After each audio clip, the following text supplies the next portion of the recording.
chung bù liang chan ô ca phợ chít đó hơi nè tạ mùi kia mốt đồ mùi chít theo đồng buồn này rồi những đôi cho đâm đôi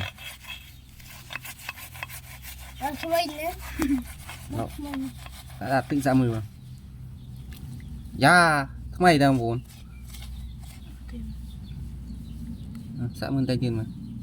นี่mà còn đã chạy chạy tập biết ghêทำไมว่ากิเมนกูเนี่ยchạy nhanh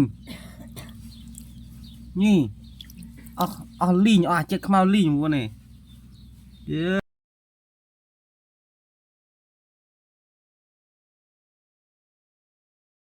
Subscribe to my channel. ลองสะอาดเราสะมือคะแนนมันเอาหัวนี่ก็นอกติดมันให้สะมือคะแนนมันเอาติดไปบ้านไหนบ้านเอาสะมือมาโอ้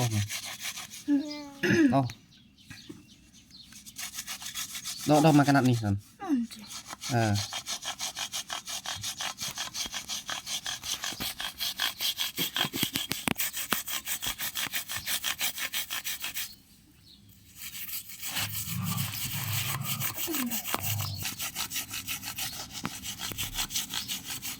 đã tự thêm tanh tanh rồi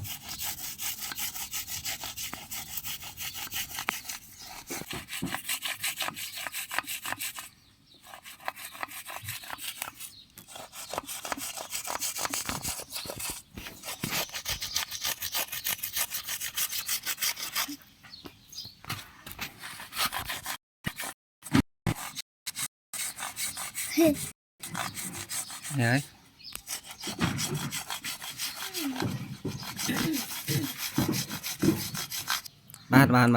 bàn lo lên tự mưa cái lấy plon này ye mong buồn này cái gì keren được đấy là đi hai đấy mình xa đấy buồn này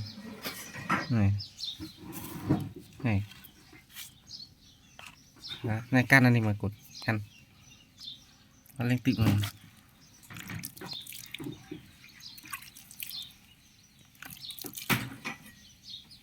rồi cái đồ món bầu